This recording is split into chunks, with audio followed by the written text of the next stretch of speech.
사랑하는 성도 여러분, 반갑습니다. 3월 1일 새벽 말씀 묵상을 올리도록 하겠습니다. 어제 저녁부터 제가 갑자기 기침이 나오고 열도 좀 나는 것 같아서요. 갑작스럽게 이렇게 온라인으로만 오늘 말씀 묵상을 올리도록 하겠습니다. 날이 밝는 대로 PCR 검사를 해보고 검사 결과에 따라서 온라인과 오프라인 어떤 것을 할지 판단해서 다시 곳에 안내 말씀 드리도록 하겠습니다. 너무 심려하지 마시고요. 별 증상은 없습니다. 자, 오늘도 하나님의 주신 은혜로 평안하시기를 간절히 먼저 기원을 드립니다. 오늘 함께 보실 말씀은 야고보서 5장 14절에서 마지막 20절까지의 말씀을 보도록 하겠습니다. 너희 중에 병든 자가 있느냐? 그는 교회의 장로들을 청할 것이요 그들은 주의 이름으로 기름을 바르며 그를 위하여 기도할지니라. 믿음의 기도는 병든 자를 구원하리니 주께서 그를 일으키시리라. 혹시 죄를 범하였을지라도 사하심을 받으리라. 그러므로 너희 죄를 서로 고백하며 병이 낫기를 위하여 서로 기도하라. 의인의 간구는 역사하는 힘이 큼이니라. 엘리야는 우리와 성정이 같은 사람이로되 그가 비가 오지 않기를 간절히 기도한즉 3년 6개월 동안 땅에 비가 오지 아니하고 다시 기도하니 하늘이 비를 주고 땅이 열매를 맺었느니라. 내 형제들아, 너희 중에 미혹되어 진리를 떠난 자를 누가 돌아서게 하면 너희가 알 것은 죄인을 미혹된 길에서 돌아서게 하는 자가 그의 영혼을 사망에서 구원할 것이며 허다한 죄를 덮을 것임이라. 아멘. 자, 이제 오늘로 슬기로운 신앙생활을 주제로 한 말씀 묵상의 대단원의 막을 내리도록 하겠습니다. 오늘 그 20번째 마지막 설교의 제목은 치유하는 교회입니다. 야고보서는 5장 후반부에 흩어진 교회들에게 마지막 권면을 하면서 세 가지의 교회의 모습을 권면했습니다. 첫 번째는 고난당할 때는 기도하는 교회가 되어라. 즐거운 일을 만났을 때는 찬양하는 교회가 되어라. 오늘은 그 마지막 순서로 병든 사람이 있거든 치유할 수 있는 교회가 되라고 하는 권면인 것입니다. 오늘의 이 야고보서는 12제자 가운데 야고보가 기록한 복음이죠. 근데 이 병에 관련된 치유의 사역들에 대한 서신서들, 특별히 바울 같은 경우에는 이 치유의 사역이 하나님께서 교회에 주신 특별한 은사라고 가르쳐 주었습니다.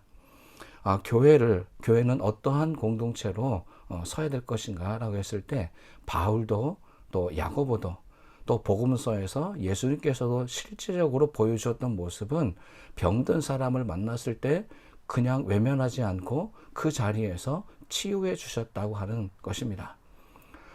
교회 역시 이와 같이 많은 의술이 발전되긴 했지만 이제 이 많은 현대의학이 발전된 이 마당에 우리는 병원은 가지 말고 교회에서 병을 치료하자 이렇게 말씀드리는 것은 잘못됐다고 생각을 합니다. 그렇다고 모든 것을 다 세상에게 넘겨버리는 것이 아니라 오늘 우리가 할 수 있는 것은 믿음의 사람들이 모여서 간절한 마음으로 병 낫기를 위해서 기도하는 것이죠. 그래서 오늘 우리의 마음을 소통하며 우리 교회가 여전히 병자들 그리고 연약한 사람들을 잊지 않고 있고 그들과 함께 아파하고 함께 기쁨을 나누는 공동체라고 하는 사실을 인식시켜야 되지 않겠습니까? 오늘 야고보서는 14절 말씀에서 이 치유하는 교회의 모습에서 병든 사람에게 권면합니다. 너희들은 교회의 장로를 초대하라. 여기서 교회의 장로는 교회의 지도자를 의미하는 것입니다. 그 당시 교회 대표들은 이와 같이 다스리거나 가르치는 위치였다기보다 오늘 야고보서는 치유하는 사람으로서 공감하는 사람으로서 지도자의 모습을 강조하고 있는 것 아닌가 싶습니다. 교회에 세워진 지도자는 병든 성도가 있으면 그 병자의 치유를 위해서 교회 앞에 알리고 그들을 위해 합심해서 기도해야 한다는 것입니다. 이 의미는 병자의 고통을 모두가 함께 나누는 데 있는 것입니다. 우리 믿음의 형제가 아파하고 있는데 그 사람만 아프고 그 사람이 알아서 낫고 오면 감사한 것만 교회에다 올리면 되는 것인가? 교회는 공동체요, 가족입니다. 어느 한 지체가 아프다라고 말씀을 하시면 교회 대표자들은 그분들을 찾아가 위로하고 권면하고 또 우리가 할 수 있는 최선의 노력을 다해 함께 공감해주고 치유되실 때까지 함께 합심해서 기도하는 그런 공동체가 좋은 건강한 공동체 아니겠습니까? 오늘 꼭 병의 치유를 교회 내에서 기도해서 어떤 은사적인 것으로 약이나 수술의 방법이 아니라 기도만을 통해서 회복되어야 되는가? 저는 서두에서 잠깐 말씀드린 것처럼 이제 의술이 현대화된 이 시점에서는 그러한 내용들을 너무 위험한 말씀이라고 저는 생각을 합니다. 이미 하나님께서 지혜와 지식을 더해서 수많은 의사들, 병원들을 세우셔서 우리 연약한 질병들을 치유할 수 있는 기술과 능력을 다 허락해 주셨습니다. 이 역시 하나님께서 우리에게 베푸신 은혜인 것입니다. 다만 우리는 교회 입장에서 이 병자의 소식을 알리고 함께 아파하고 그분이 치유될 때까지 치유의 능력이, 하나님의 능력이 임하실 수 있도록 위해서 함께 기도하는 것은 놓치지 말아야 하지 않겠습니까? 그리고 14절에서 이야기할 때 그 병자에게 기도하되 기름을 바르라고 언급하고 있습니다. 기름을 바르는 행위는 그 당시의 입장에서 보면 상징적 의미만 있는 것은 아닙니다. 그 당시 교회의 구성원들이 워낙에 가난하고 또 노예 신분에 있는 분들이셨기 때문에 제대로 된 영양 공급을 받지 못하는 사람들이 훨씬 더 많았을 것입니다. 그분들에게는 특별한 약이 필요하다기보다 그냥 일상의 영양분만 공급해 주는 것만으로도 그 몸이 회복됐다라고 하는 것이죠. 그래서 그들에게 이 몸에 기름을 발라주는 것은 평상시에는 자기의 능력으로 이 기름을 살 수도 없고 몸에 바른다라고 하는 것은 상상도 할 수 없는 일이었지만 교회가 이 개인으로서 하기 어려운 일을 담당하면서 그 병자에게 병 낫기를 간절히 기도할 뿐만 아니라 기름을 발라주면서 실제로 이 기름의 바름이 그 병자의 병을 회복하게 하는 능력이 실제로 나타나기도 했다고 하는 것입니다. 저는 이 부분에서 우리 병자들, 아픔을 가지고 있는 분들이 실제적인 도움을 줄 수 있는 그것이 바로 기름의 역사가 아닌가라고 생각합니다. 또 하나 우리가 신앙적으로 이 기름을 바른다라고 하는 의미는 성경 구약과 신약을 통틀어서 오늘 하나님의 성령의 임재를 상징하기도 합니다. 그렇습니다. 오늘 저와 여러분이 교회에서 여러 가지 이유로 몸과 마음의 아픔을 가지고 있는 분들에게 오늘 우리 인간적인 노력만 가지고 고칠 수 있습니다 라고 말한다고 하는 것은 건강한 모습은 분명히 아닐 것입니다. 오늘 우리에게 성령의 임재가 필요합니다. 치유하는 영이 함께 임하실 수 있도록 오늘 우리 연약한 병자들, 마음이 상한 분들에게 하나님의 영이 임하실 수 있도록 성령의 기름 부음을 허락해 주시옵소서라고 간절히 또한 기도해야 할 것입니다. 오늘 본문 속에서 병자가 교회에 있을 때 어떻게 기도해야 될 것인가? 먼저 교회 대표를 초청하라. 그리고 그에게 기름을 부으라. 그 다음에 언급하고 있는 것이 있습니다. 먼저 15절 말씀해 보시면 용서하고 또 회개함을 통해서 기도하라. 이런 과정들을 통해서 온전한 치유가 나타나고 또 교회 지도자 앞에서 이렇게 자신의 잘못을 고백하기도 하고 또 형제가 나에게 아픔을 주었던 부분도 화해하기도 하는 이 놀라운 전인격적인 치유의 현장이 나타나야 된다라고 하는 말씀을 우리에게 주시고 있다고 생각을 합니다. 야고보서는 이와 같이 치유의 사역의 결론으로 우리에게 올바른 전인적인 치유를 우리에게 말해주고 있습니다. 그것이 저는 오늘 마지막 절인 19절과 20절에 나와 있는 말씀이라고 생각합니다. 사랑하는 형제가 미혹이 되어서 하나님을 등지고 나갑니다. 그가 죄인으로서 미혹을 받았습니다. 교회는 그 상처받은 영혼, 교회로부터 고통받고 교회 아픔 때문에 떠나버린 영혼을 다시 돌아오게 해야 될 책임이 있다고 하는 것입니다. 교회 밖 세상에서 상처받은 영혼도 치료해야 되는데 교회 안에서 이미 상처받고 우리 교회를 등지고 떠나가신 분들이 안타깝지만 있지 않습니까? 그분들은 왜 교회를 등졌습니까? 분명 누군가의 말이나 행동에 상처를 받고 떠나신 것 아니겠습니까?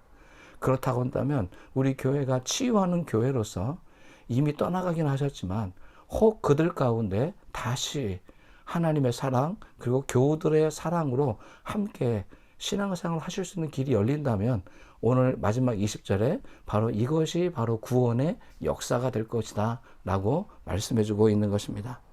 육체의 질병만이 아니라 마음의 상처와 영혼의 고통까지도 끌어안고 치유해낼 수 있는 그런 교회가 될 수 있게 되기를 소망합니다. 저는 제가 사랑하고 섬기고 있는 우리 교회가 이와 같이 어려운 일을 만났을 때는 함께 합심해서 기도하고 또한 누구든지 즐거운 일을 경험하게 된다면 주님의 이름으로 함께 찬양하고 마음의 질병이든 육체의 질병이든 서로 이 질병을 감추는 것이 아니라 교회 대표자들에게 고백하고 또 교회 대표자들은 가르치기보다는 그들의 아픔을 함께 공감하며 치유되실 때까지 함께 끌어안고 기도하실 수 있는 그런 교회가 될 수 있게 되기를 소망합니다. 참 이게 운명의 장난인 것 같지만 제가 어제 밤부터 이렇게 기침하고 몸살기가 있습니다. 주변에서 여러분들이 이렇게 안타까워하시고 위해서 기도하겠다라고 말씀해 주신 분들이 여러분들이 계셨습니다. 참 그 말씀이 저에게 힘이 됩니다. 3월을 시작하는 첫날 오늘 이렇게 봄을 맞이하는 이 계절의 첫 번째 아침을 서로 아픔을 공감해 주고 또 위에서 기도해 주기를 결단하는 그런 복된 하루가 될 수 있게 되기를 간절히 소망합니다. 자, 그러면 이것으로 야고보서의 강해 또 슬기로운 신앙생활을 주제로 한 설교의 20번째 말씀을 마치도록 하겠습니다. 내일부터는 3월 2일은 재수요일로 사순절의 첫 번째 날입니다. 그래서 우리 교회는 교회력에 따른 성서 일과표에 게시된 구약과 신약의 말씀을 같이 통독하여 읽고 말씀 묵상은 줄이면서 이 말씀을 함께 읽는 시간을 가져보려고 합니다. 사랑하는 성도 여러분들께서도 있는 삶의 자리에서 함께 동참해 주시고 예수님이 부활하시는 그 아침까지 우리가 늘 말씀을 읽고 말씀의 소리를 듣고 말씀과 함께 살아가는 저와 여러분이 되실 수 있게 되기를 간절히 소망합니다. 기도하겠습니다. 참 좋으신 하나님 감사합니다. 끝나지 않을 것 같은 겨울이 이제 끝나가고 이 땅에는 새로운 순이 부드러운 순이 눈뜨고 있습니다. 이제 3월의 첫날 우리의 마음도 우리의 믿음도 새롭고 부드러운 신앙의 씨앗이 움틀 수 있도록 도와주시옵소서. 지금까지 20번에 걸쳐서 야고보서의 말씀을 함께 듣고 묵상했습니다. 우리가 신앙생활을 해 나가면서 너무 내 이기적이고 주관적인 신앙생활을 해온 것은 아닌지 우리의 모습을 성찰해 보았습니다. 그리고 지혜롭게 교회에서 또 이 사회에서 어떻게 살아가야 될 것인지 말씀으로 조명해 보았습니다. 이제 이 귀한 말씀들을 귀로 듣는 것으로 끝내는 것이 아니라 실제 우리의 삶에서 실천해 볼 수 있는 우리 모두가 되게 해 주시옵소서. 하나님, 이 땅에 많은 사람들이 코로나19로 확진되셨고 또 코로나19 치유를 위해서 너무나 많은 인력들이 오랜 시간 동안 고생하고 있습니다.